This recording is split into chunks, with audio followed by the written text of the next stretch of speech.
कि पूर्व पक्षी का कहना है कि ये जीव प्रत्यर्थ अधिकरण में प्राणेति होवाचा प्राणेति होवाचा प्राणोस्मि प्रज्ञात्मा तम माम आयुरमृतम इति उपास्व इत्यादि जो वाक्य है, उस वाक्य में जो मुख्य प्राण ले लीजिए अथवा जीवात्मा को ले लीजिए अथवा दोनों को ले लीजिए, ब्रह्म को मत लीजिए, क्योंकि वक्तारम विद्यात ऐसा बोल दिया और ईदम शरीरम उत्थाप्य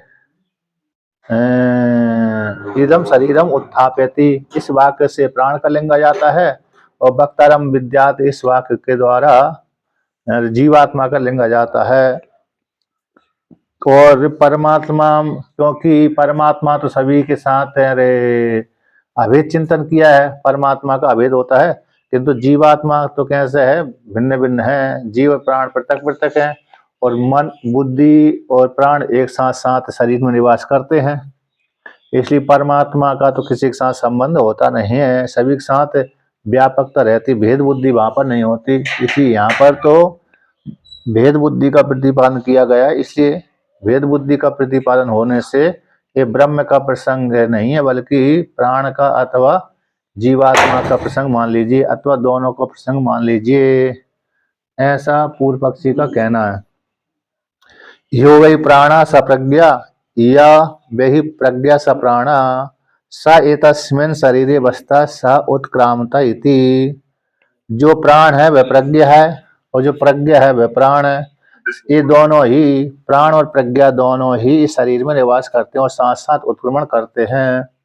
और ब्रह्म के ग्रहण करने पर तो कैसे भेद को प्राप्त होगा, कौन प्राण और प्रज्ञा, ये भेद जहाँ हो रहा है कैसे ब्रह्म के साथ ब्रह्म को ग्रहण करेंगे तो प्राण साथ साथ उत्क्रमण करते हैं और साथ साथ शरीर में निवास करते हैं, ऐसे वाक्य कैसा होगा, चरितार्थ नहीं होगा, ऐसा पूर्व पक्षी का कहना है। इसलिए यहाँ पर जीवात्मा को अथवा मुख्य प्राण में से दोनों का एक जीव मुख्य प्राण और अन्यतर बहुवा प्रतीयताम, जीवात्मा का प्रकरण मान लीजिए अथवा मुख्य प्राण का प्रकरण मान लीजिए अथवा दोनों को ही मान लीजिए, तो इसलिए न ब्रह्म इति चेत, ब्रह्म का नहीं है ऐसा मान लीजिए, स्वीकार कर लीजिए।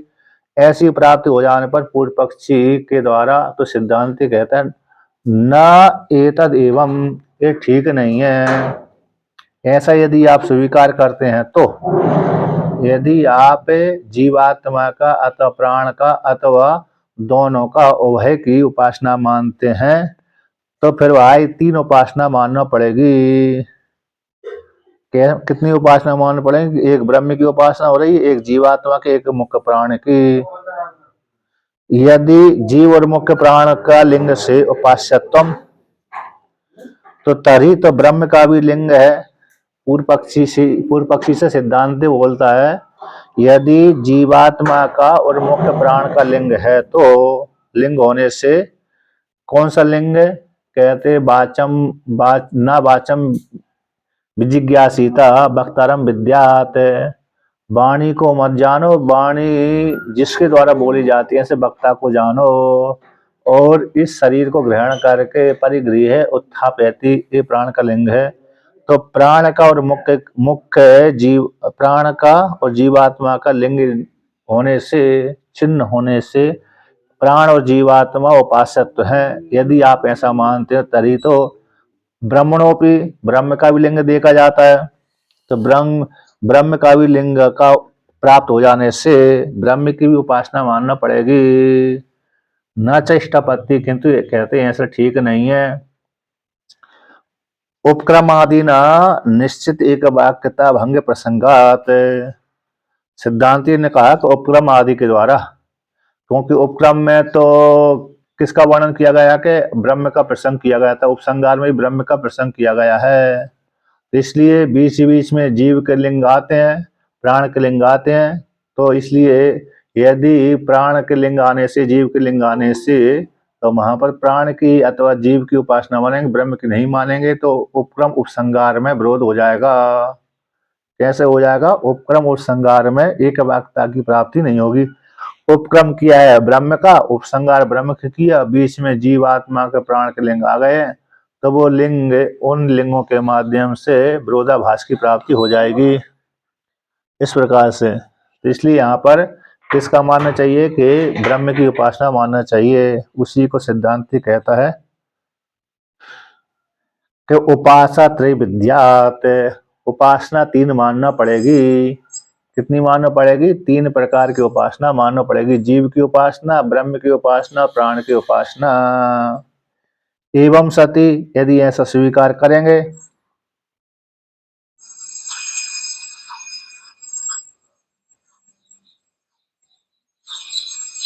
तो कहते हैं एवं सती ऐसी प्राप्ति हो जाने पर त्रिविधम उपासनम प्रसज्जेता, तीन प्रकार की उपासना की प्रसक्ति हो जाएगी। प्रसज्जेतन प्रसक्ति, तो कौन कौन सी?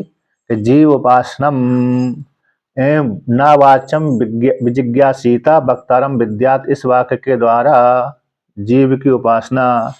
मुख्य प्राण उपासनम, मुख्य प्राण ईदम शरीरम परिगृह्य उत्थापयते, इमं शरीरम परिगृह्य उत्थापयति, ये प्राण की उपासना। और तीसरी कौन सी हो गई? तीसरी उपासना हो गई ब्रह्म की, आनंदम अमृतम अजरम, तो ये ब्रह्म की उपासना हो गई। इति, इस प्रकार से तीन उपासना मानना पड़ेगी। उसी का विवरण करते हैं भगवान भास्कर। कहते न चाहे एतद एकस्मिन् वाक्ये अभ्युगंतम युक्तम, एक ही वाक्य में तीन प्रकार की उपासना स्वीकार करना ठीक नहीं है। एक ही वाक्य में तीन प्रकार की उपासना मानना ठीक नहीं है। क्यों नहीं है? कि उपक्रम उपसंहाराभ्याम ही वाक्य एकत्वम अवगम्यते, उपक्रम उपसंहार के द्वारा, उपसंहार में, उपक्रम में और उपसंहार में एक वाक्य की प्राप्ति होती है। तो एक वाक्यत्व को स्वीकार कर लेने से, इसलिए एक ही वाक्य में तीन प्रकार की उपासना मानना ठीक नहीं है। तो इस प्रकार से माम ए बिजानी ही ऐसा आरंभ किया था। माम ए बिजानी, मुझको ही तुम जानो। तो यहाँ से ऐसा कह देने से माम, तो माम वहां पर तो शास्त्र दृष्टि के अनुसार, शास्त्र जैसे वामदेव ऋषि ने शास्त्र दृष्टि को आलम्बन लेकर के कह दिया मैं ही सूर्य हुआ था, मैं ही मनु हुआ था, मैं ही तत्त देवता हुआ था, उसी प्रकार से इंद्र देवता ने भी शास्त्र दृष्टि को आलम्बन लेकर के बोल दिया माम माम बिजानी, माम ए बिजानी, मुझको ही तुम जानो, इस प्रकार से। तो ऐसा उपक्रम करके प्राणोसी प्रज्ञात्मा तम माम आयुर अमृतम इति उपास्वा, मैं प्राण हूँ, प्रज्ञात्मा हूँ, यानी प्राण हूँ, प्रज्ञात्म जीवात्मा हूँ, माम मुझको, तम उसको, यानी माम मुझको आयु रूप से, तो प्राणी आयु होता है, और अमृतम, अमृत तो ब्रह्म है, तो माम मुझको आयु अमृत रूप से उपासना करो। ऐसा इति उक्त, ऐसा कह करके अंत में क्या बोलता है? श्रुति उपसंहार करती है सा ऐसा प्राणा ये प्रज्ञात्मा, ये जो प्राण है वही प्रज्ञात्मा है। तो प्राण को प्रज्ञात्मा के साथ एक का चिंतन कर दिया। पहले प्राणोसी प्रज्ञात्मा अलग अलग वर्णन किया था, प्राणोसी प्रज्ञात्मा, फिर इसके बाद कह दिया स प्राणा ये प्रज्ञात्मा, जो प्राण ही स ऐसा प्राण ही प्रज्ञात्मा है। कौन है? प्राण ही प्रज्ञात्मा है। तम उसको, जो प्राण ही प्रज्ञात्मा है वो कैसा है? आनंद है, अजर है, अमृत है। इति एक रूपत्व, एक रूपऊ उपक्रम उपसंगारु दृश्यते, एक रूपता, तो कैसा कहा गया? माँ में बिजान ही, ऐसा मुझको तुम जानो, तो मुझ परमात्मा को जानो। अंत में क्या बोल दिया? प्राण ए प्रज्ञात्मा, फिर प्राणोसी प्रज्ञात्मा, ऐसा कहने के बाद यानी प्राण है ए प्रज्ञात्मा, आनंद है, अजर है, अमृत है, ऐसा वाक्य प्रयोग कर दिया। तो इसलिए तो यहाँ पर आनंद, अजर, अमृत, ये तीनों ब्रह्म के विशेषण है। परमात्मा कैसे? आनंद स्वरूप है, अजर है, अमृत है, प्रज्ञात्म ज्ञान स्वरूप है इत्यादि। ज्ञान स्वरूप है, तो वो ज्ञान स्वरूप कौन है? प्राणी है। और प्राण यहाँ पर परमात्मा का ही वाचक है, ना कि पंच वृत्ति वाला प्राण, और ना ही इंद्र देवता का, ना ही जीवात्मा का। इस प्रकार से तो यहाँ पर उपक्रम और संगार में एक वाक्यता देखी जाती है। इसलिए एक वाक्यता देखे जाने के कारण ये प्रसंग किसका है? आत्मा का है, ब्रह्म का है, ना कि जीवात्मा का, ना कि प्राण का। तत्र अर्थ एकत्वम युक्तम अस्तित्वम, तत्र वहां पर प्रसंग में, तो इसलिए इस प्रसंग एक अर्थ एकत्वम, अर्थ एक को आशय करना ठीक है, भिन्न भिन्न अर्थ लेना ठीक नहीं है, बल्कि एक अर्थ को स्वीकार करना ठीक है। तो ब्रह्म रूप अर्थ को स्वीकार करना ठीक है। न च ब्रह्मलिंगम अन्य परत्वेन परिणेतुम शक्यम, कहते जैसे जीवात्मा का, प्राण का लिंग है वो अन्य परक ले जाया जा सकता है, किंतु कहते ब्रह्म का भी उसी प्रकार ले जाया जा सके, ब्रह्म को दूसरे प्रकार से व्याख्यान कर दिया जाए। जैसे जीवात्मा का, प्राण का दूसरे प्रकार से व्याख्यान कर दिया जाता है ना। प्राण का कहीं प्राण रूप से व्याख्यान कर दिया, कहीं इंद्रिय रूप, प्राण का इंद्रिय रूप से व्याख्यान कर देते हैं, कहीं प्राण को मन, प्राण को बुद्ध, जीव रूप से का कर देते हैं, उपदेश कर देते हैं, कहीं ब्रह्म रूप से उपदेश कर देते हैं, कहीं हिरण्यगर्भ रूप से उपदेश कर देते हैं। प्राण का कहीं कहीं तो प्राण रूप से ही उपदेश करते हैं, और वायु रूप से उपदेश कर देते हैं, हिरण्यगर्भ रूप से उपदेश कर देते हैं, जीवात्मा के रूप से ही उपदेश कर देते हैं, ईश्वर के रूप से भी, ब्रह्म के रूप से भी। उसी प्रकार से ब्रह्म का लिंग भी दूसरी प्रकार से व्याख्यान कर दिया जाए कि न च ब्रह्म लिंगम अन्य परत्वेन परिणेतुम शक्यम, दूसरे तरफ से अन्य परत्वेन, दूसरे रूप से, परिणेतुम ले जाने के लिए, न शक्यम ब्रह्मलिंगम, तो उसे यानी दूसरी परख से व्याख्यान नहीं किया जा सकता। तो उसी को और विवरण करते हैं।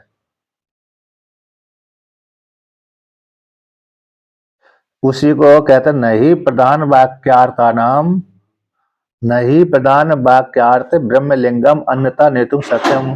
जो प्रधान वाक्य का अर्थ है, प्रधान वाक्यार्थ ब्रह्म का जो लिंग, प्रधानता रूप से जहां पर ब्रह्म का लिंग, ब्रह्म का बोध कराया जा रहा है, जिससे शब्द के माध्यम से प्रधानता रूप से जिन शब्दों के द्वारा ब्रह्म का बोध कराया जा रहा है, ऐसे ब्रह्म का बोध कराने वाले शब्दों को अन्य प्रकार से व्याख्यान करने के लिए समर्थ नहीं है, अन्य प्रकार से ले जाने के लिए न सक्षम।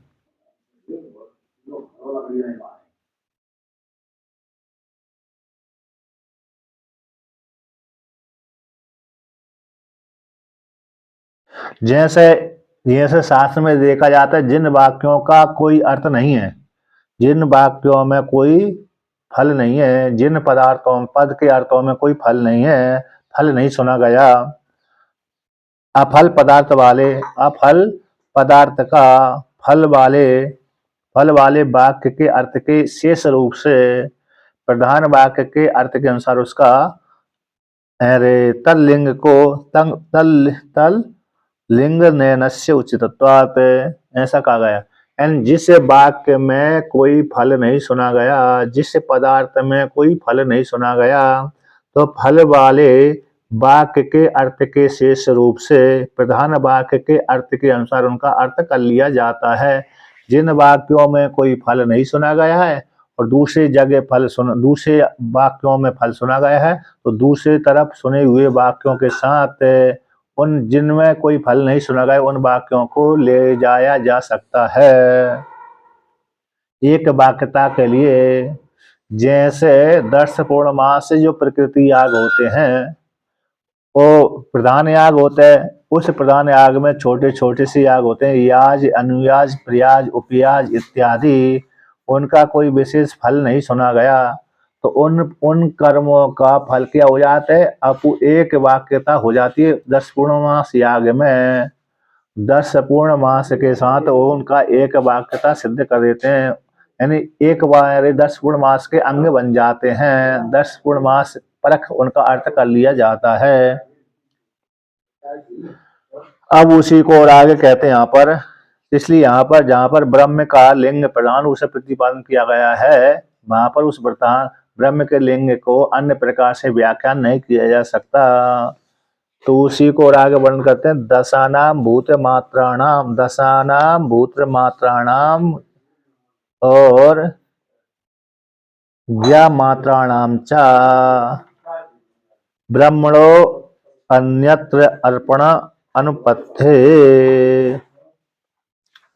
तो जो 10 हैं भूत मात्रा, ज्ञान मात्रा, प्रज्ञा मात्रा है ना, दशानाम भूत मात्रा और प्रज्ञा मात्राणाम, भूत मात्रा और प्रज्ञा मात्रा, प्रज्ञा मात्रा शब्द से वहां पर भूत मात्रा और यहाँ प्रा लगा लीजिए, प्रज्ञा मात्रा हो जाएगी, शायद छूट गया शब्द, भूत मात्राणाम प्रज्ञा मात्राणाम ऐसा शब्द होना चाहिए।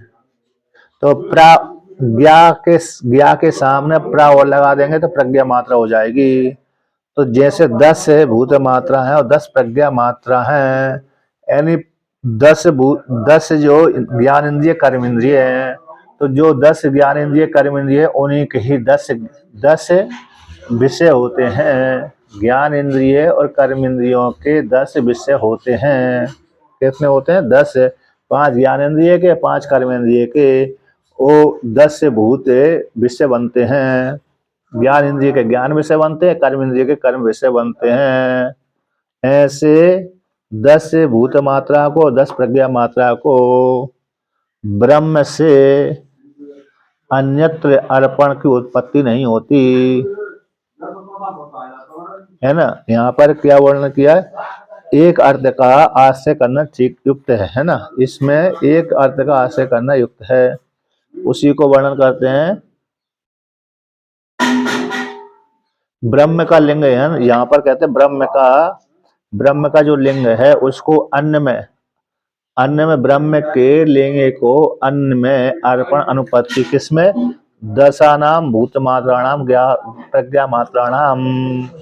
तो जो 10 प्रज्ञा मात्रा हैं और भूत मात्रा हैं, उनमें अर्पण करना, जोड़ना ठीक नहीं है।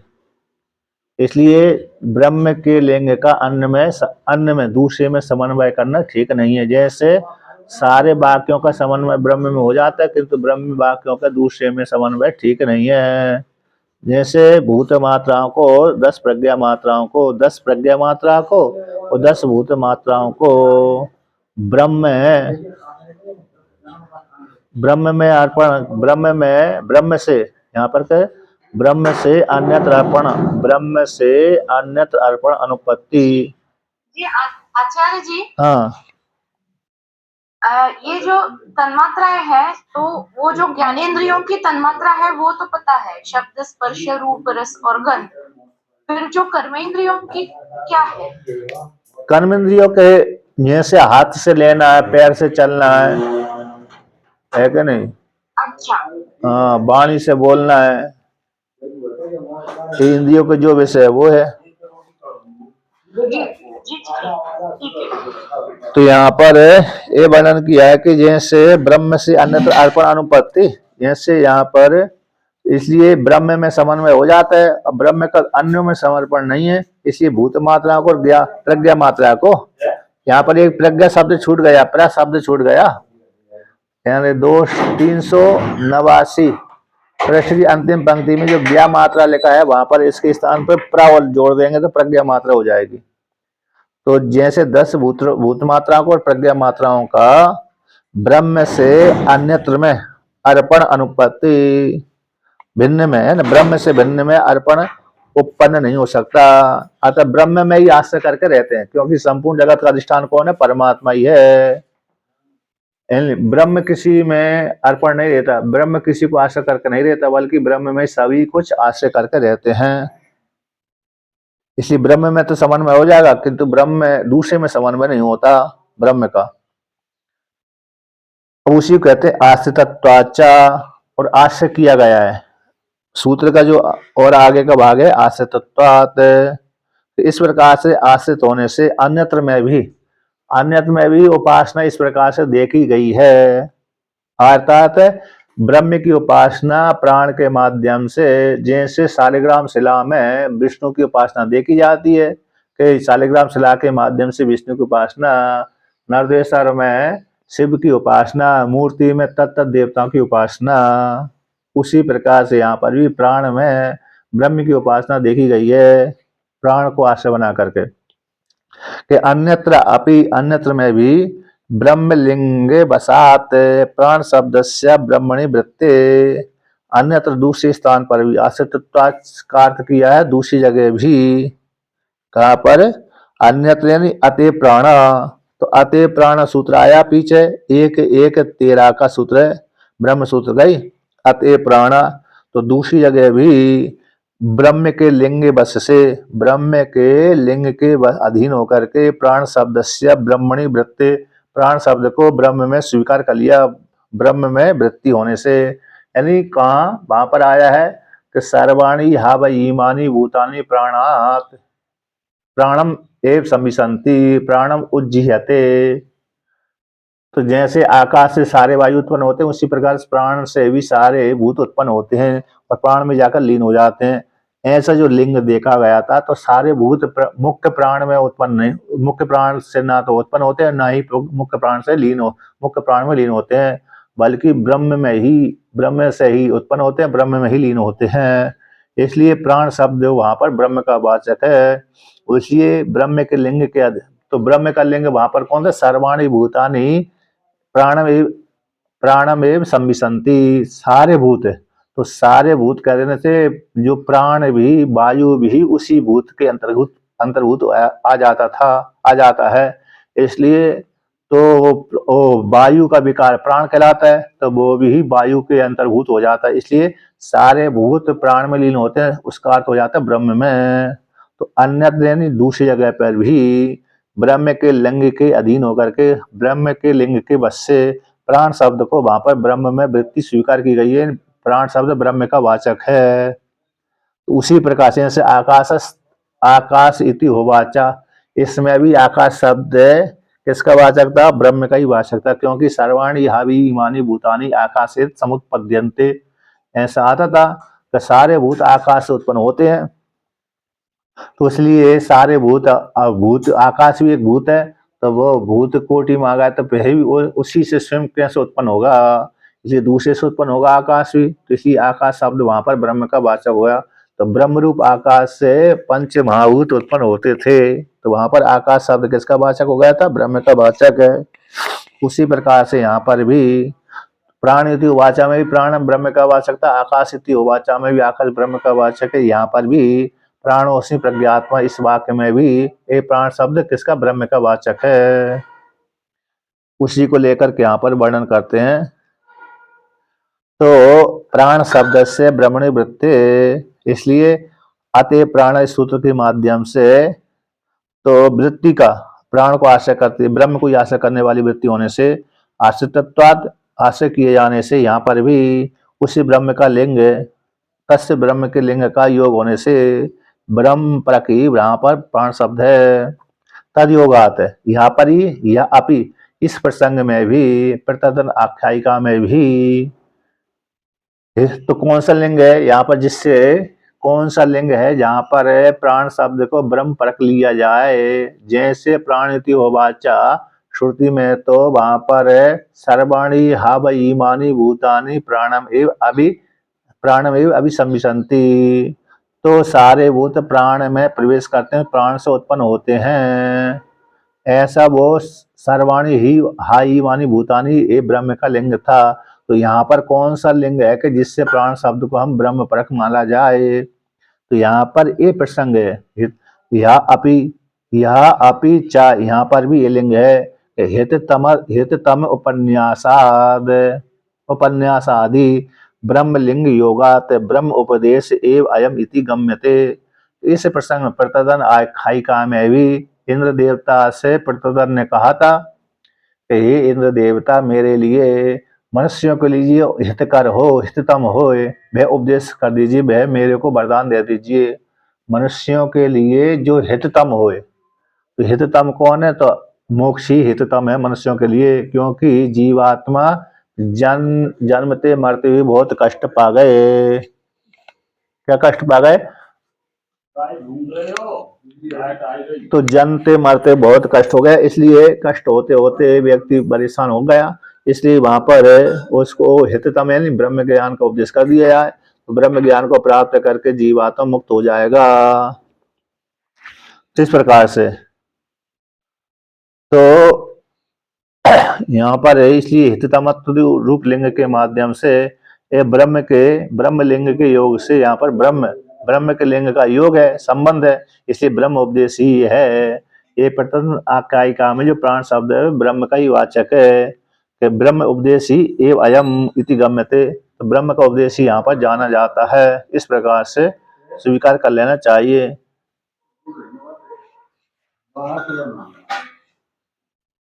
वो लगा दीजिए, लगाना, ओ निकाल दिया स्विच, निकाल दिया था, इन्होंने निकलवा दिया था।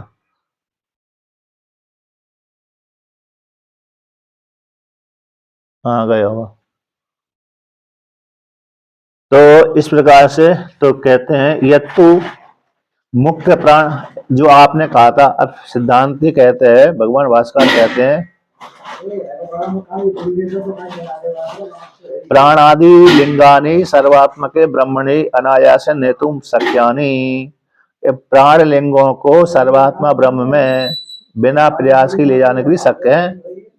इसको लेकर कहते हैं कि यत्तु मुख्य प्राण लिंगम दर्शितम, जो मुख्य प्राण लिंग को दिखलाया गया है कि इदम शरीरम परिगृह्य उत्थापयति, इस शरीर को ग्रहण करके, इस शरीर में प्रवेश करके, इस शरीर को धारण यानी स्वीकार करके उत्थापयति यानी अपने अपने व्यापार में लगा देता है प्राण, शरीर को हाथ पैर आदि को क्या कर लेता है, व्यापार में लगा देता है।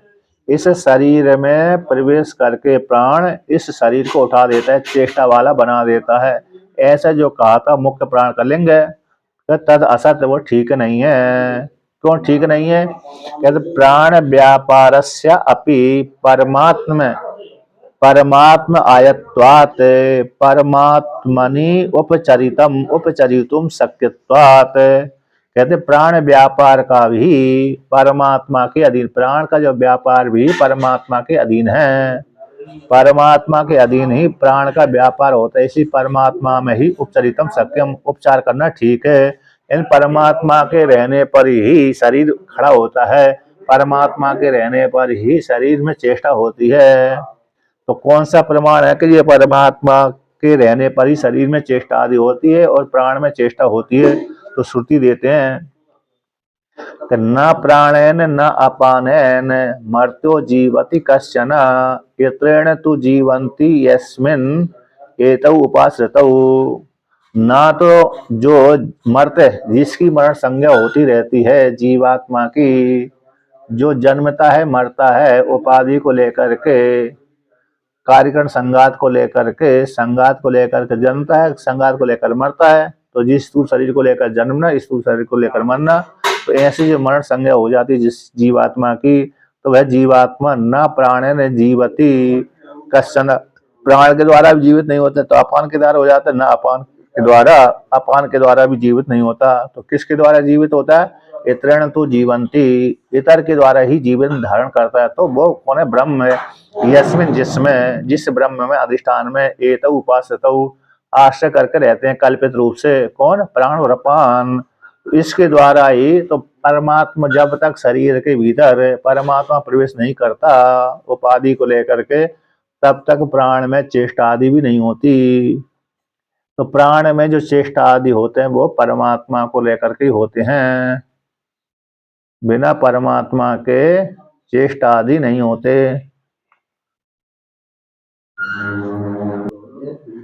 तो यहाँ पर कहते हैं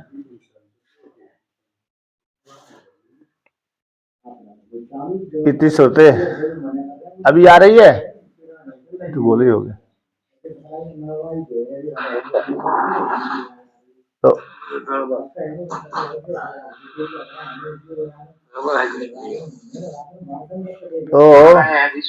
हैं? आ गया?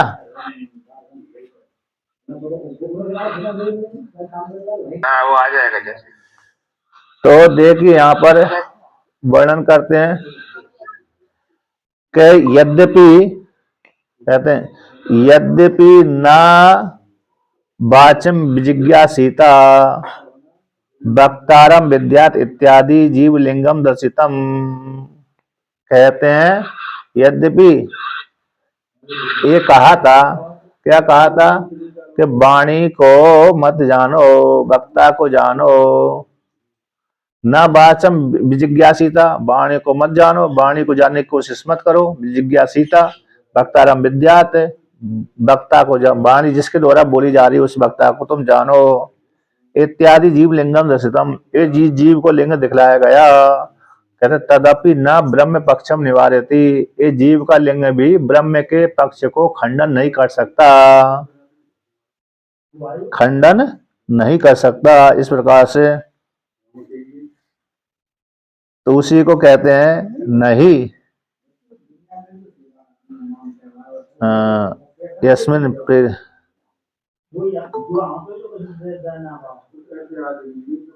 विशेष विशेष आया शब्द।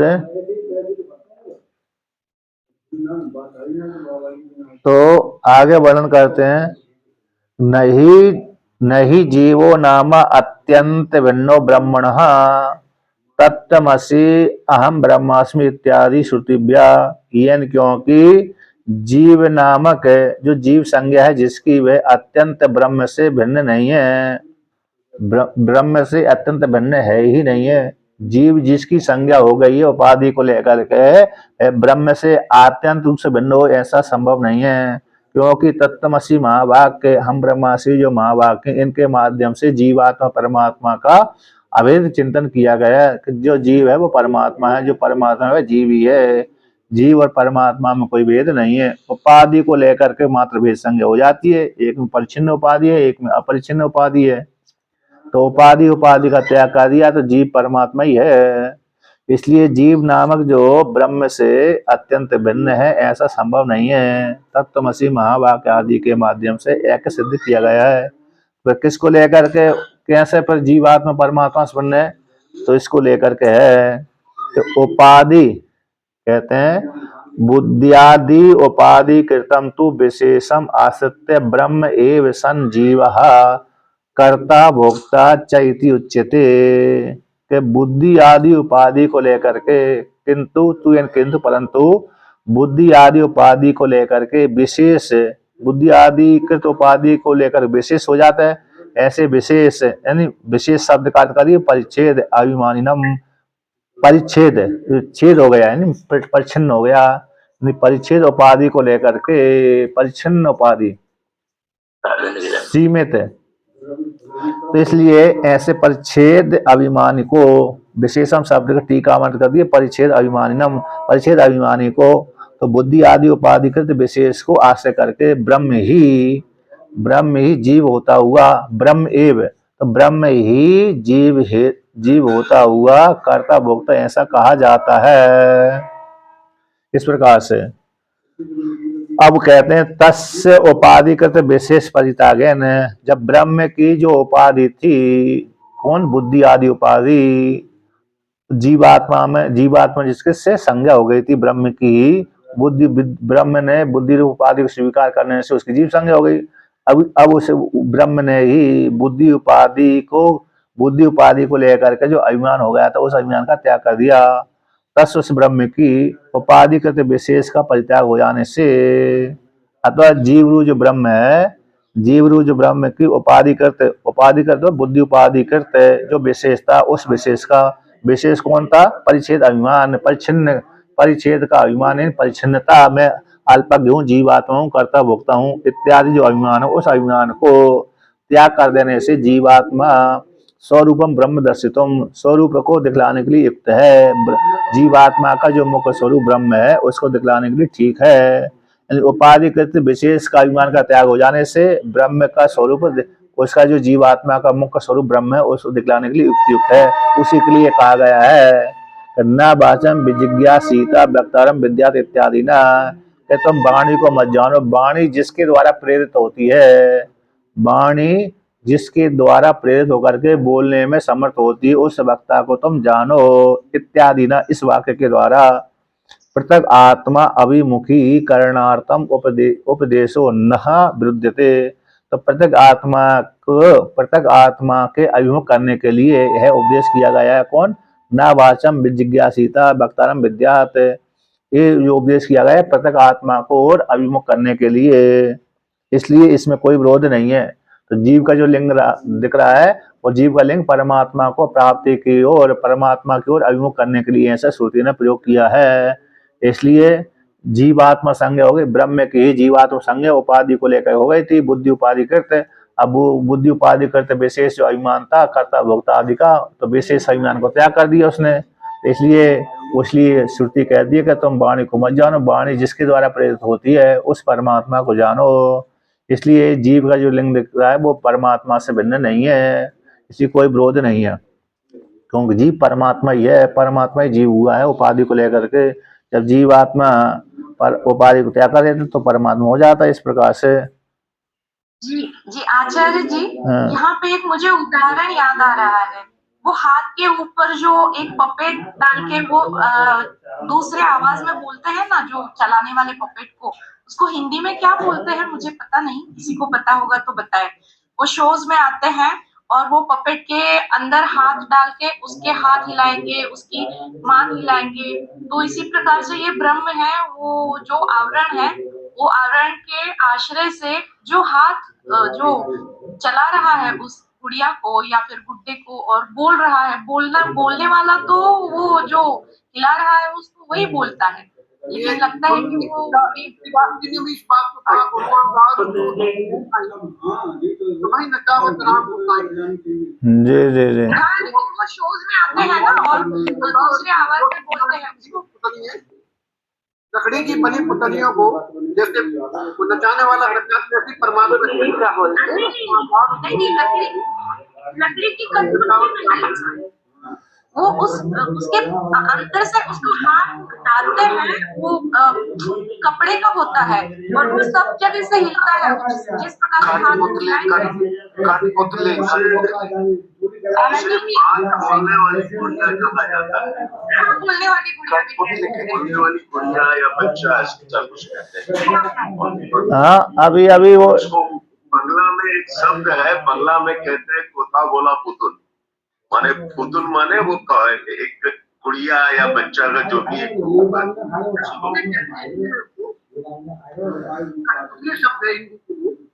कठपुतली है। ठीक कहा आपने।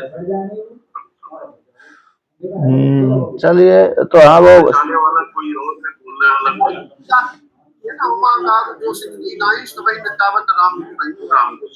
हाँ, कठपुतली नचाने ये अभी नया निकला हुआ है एक। हाँ, कपड़े आदि को बना करके उससे द्वारा शब्द निकालते हैं। कठपुतली के स्वामी जी बहुत पुराना है। हाँ, वो पुराना होगा, नवीनीकरण। उसमें क्या करते हैं, आवाज भी निकाल देते हैं, तो आवाज उसकी होती है, लेकिन ऐसा लगता है कि वो कठपुतली बोल रही है, मतलब हाथ से करते चलाते हैं ना। हाँ, हाथ से। हाँ, शो में आता है, मैजिक में आता है। राम कुमार भाई साहब, हमने तो एक दो जगह देखा है कि ऊपर जो नोट का नंबर है वो भी आ जाता है उसमें, वो भी बोल देते हैं सब। हाँ, सब बोल देते हैं। और डबल आवाज में एक ही व्यक्ति कर रहा है सब एकदम, और ऐसा महसूस होता है सामने वाले को ये गुड़िया ही बोल रही है। हाँ, वही है ना, उमादार जो सत्य नाई सफेद अंगावन नाम गोसाई, वही वाले इसमें श्लोक है, वो चौपाई आती है, तो आपने बताया। तो देखिए, अब आगे चलते हैं। तो इस प्रकार से यहाँ पर यानी पृथक आत्मा के और अभिमुख करने के लिए यहाँ पर ऐसा बोल दिया श्रुति ने, इसलिए कोई विरोध नहीं है। अब उसी को और आगे विवरण करते हैं।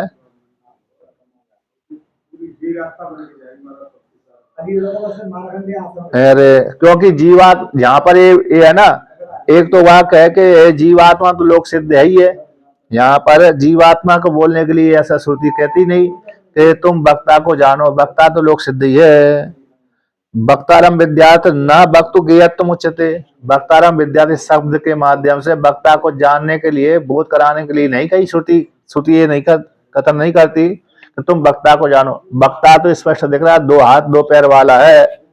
इसको जानने की अपेक्षा, इसको जानने के लिए क्या देखें, ये तो प्रत्यक्ष ही दिख रहा है। ये सामान्य यदि वक्ता बोलते, श्रुति बोलती कि भाई तुम वक्ता को जानो, तो वक्ता तो लोक सिद्ध ही है, देवदत्त तो लोक सिद्ध ही है, यज्ञदत्त देवदत्त प्रत्यक्ष ही देवदत्त हमारे सामने खड़ा हुआ है। अब इस सामने खड़ा हुआ है तो हमें इसको क्या जाने, ये प्रत्यक्ष ही दिख रहा है, 2 हाथ 2 पैर वाला है। किंतु श्रुति का कहने का तात्पर्य कि इस सामने वाले पिंड को तुम मत जानो, सामने वाले पिंड के भीतर जो निर्विशेष आत्मा है, जिसकी सत्ता को लेकर के वाणी बोल रही, उसको तुम जानो। क्योंकि जो पिंड वाला जो देवदत्त है वो तो प्रत्यक्ष ही दिख रहा है, इसलिए कहा गया है कि लोक तस्य लोक सिद्धत्वात्। जो वक्ता है प्रत्यक्ष पिंड वाला वक्ता है वो तो लोक सिद्ध है, किंतु उसको बोध्यत नहीं है, किंतु उसका जो स्वरूप है, उस वक्ता का जो स्वरूप है, उस स्वरूप को तुम जानो। तस् उसका ब्रह्मत्व बोध्यते, उस वक्ता का जो स्वरूप ब्रह्म है, उस ब्रह्म को जानने के लिए श्रुति कहती है। इस प्रकार से इसलिए कोई विरोध नहीं है।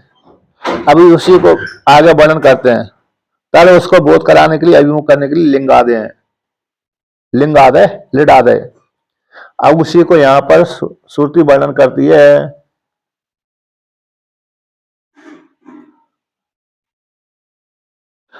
यद वाचा नभ्युदितम येन वाग अभ्युद्यते तदे ब्रह्म तुम विद्धि नेदम यदिदम उपासते इत्यादि च श्रुतियंत्रम वचनादि क्रिया व्यापृतस्य एव आत्मनो ब्रह्मत्वम दर्शयति। तो यहाँ पर वर्णन किया, यद वाचा अनभ्युदितम, जो वाणी के द्वारा बोला नहीं जा सकता, वाणी के द्वारा जिसका कथन नहीं किया, अनभ्युदितम, अभ्युदितम कथितम न कथितम इति अनभ्युदितम, जिसके द्वारा, वाणी के द्वारा जो कथन, जिसका कथन नहीं किया जा सकता, जिस परमात्मा से वाग अभ्युद्यते, विषय को प्रकाशन करने में समर्थ होती है, जिससे परमात्मा की सामर्थ्य को लेकर के वाणी विषय देश में जाती है और विषय देश में जाकर के उसको प्रकाशन करने में समर्थ हो जाती है। विषय देश में जाकर के वाणी क्या करती है, बोलती है, शब्द को बोलती है। तदे ब्रह्म तुम विद्धि, उसी को ही तुम ब्रह्म जानो। तो है ना, वाणी जिसको लेकर, जिस परमात्मा के कारण बाक इंद्रिय बोलने में समर्थ होती है, तदे ब्रह्म विद्धि तुम विद्धि, उसी को तुम ब्रह्म जानो। न इदम इदम नेदम इदिन उपास्य, जिसकी तुम उपासना करते हो उपाधि को लेकर के, उसको तुम ब्रह्म मत जानो। इत्यादि च, इत्यादि वाक्यों के माध्यम से श्रुति अंतरम, जो दूसरी श्रुतियों में केन उपाधि उपनिषद में वचन आदि क्रिया व्यापृतस्य, वचन आदि जो क्रिया के व्यापार का, ये आत्मा, तो वचन आदि जो क्रिया व्यापार है वो आत्मा के ब्रह्मत्व को दिखलाती है। आत्मा का ब्रह्मत्व अर्थात जीवात्मा का जो मुख्य स्वरूप है, उस स्वरूप के माध्यम से ही जीवात्मा प्राण है, इंद्रिय है, क्रिया करने में समर्थ होती हैं। तो वचन आदि व्यापृतस्य वाली आत्मा का ब्रह्मत्व है ना, बोलने आदि क्रिया के व्यापार करने वाली जो आत्मा है, देवदत्त रूप आत्मा है, उसका ब्रह्मत्व को श्रुति दिखलाती है, केन उपनिषद आदि भी। उसी प्रकार से वक्तारम विद्यात, इस वाक्य के माध्यम से यानी निर्विशेष आत्मा के स्वरूप को बोध कराया जाता है, ना कि जीवात्मा का। जीवात्मा तो पहले से लोक सिद्ध है, इसलिए वचन आदि क्रिया का व्यापार जिसके माध्यम से उसको तुम जानो। यत पुनरेतद उत्तम, जो कहा था पहले, सा ही एतौ अस्मिन् शरीरे वसता स उत्क्रामता इति प्राण प्रज्ञात्मनोर भेद दर्शनम ब्रह्मवादे न उपपद्यते इति। तो पूर्व पक्षी से सिद्धांत कहता है, यह जो आपने कहा था, यत पुनरेतद उत्तम, जो कहा था कि साथ साथ से साथ साथ साथ साथ एतौ दोनों, प्रज्ञा और प्राण दोनों, अस्मिन शरीरे, इस शरीर में निवास करते हैं और साथ साथ उत्क्रमण करते हैं। तो प्राण प्रज्ञात्मा का दोनों का भेद दर्शन ब्रह्मवाद में उत्पन्न नहीं होता। तो ऐसी जो पूर्व पक्षी ने आपने जो कहा था, न ऐसा दोष है, इसमें कोई दोष नहीं है। तो क्यों दोष नहीं है कि वाच्य स्वरूप से तो यहाँ पर कहते हैं भेद क्यों नहीं है, यहाँ पर उसी को लेकर कहते हैं तत्वोत्तम पदार्थ। तत्त्वम पदवाच्यो स्वरूपता भेद है। ताभ्याम दोनों तत्पदवाच्य से और त्वम पदवाच्य का स्वरूप से तो भेद है। ताभ्याम उनके द्वारा उपलक्षक के माध्यम से अभेद है, इसलिए एकत्व को द्वारा दिखलाया गया।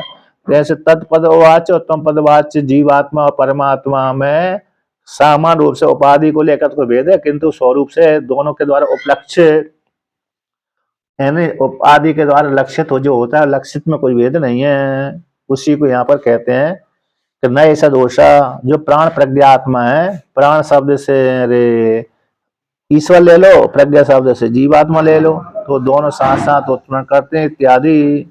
तो ऐसा जो कहा गया था ब्रह्मवाद स्वीकार कर लेने पर ये उत्पन्न नहीं होगा। लौकिक प्राण में और बुद्धि में तो भेद दर्शन हो जाएगा, किंतु ब्रह्मवाद में ये स्वीकार नहीं होगा।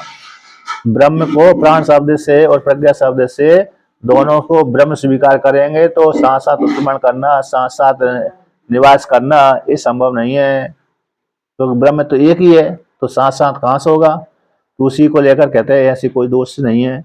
क्यों दोष नहीं है कि ज्ञान क्रिया शक्ति द्वय आश्रय और बुद्धि प्राणयो पृथक आत्म उपाधि भूतयोर भेद निर्देश उपत्ते।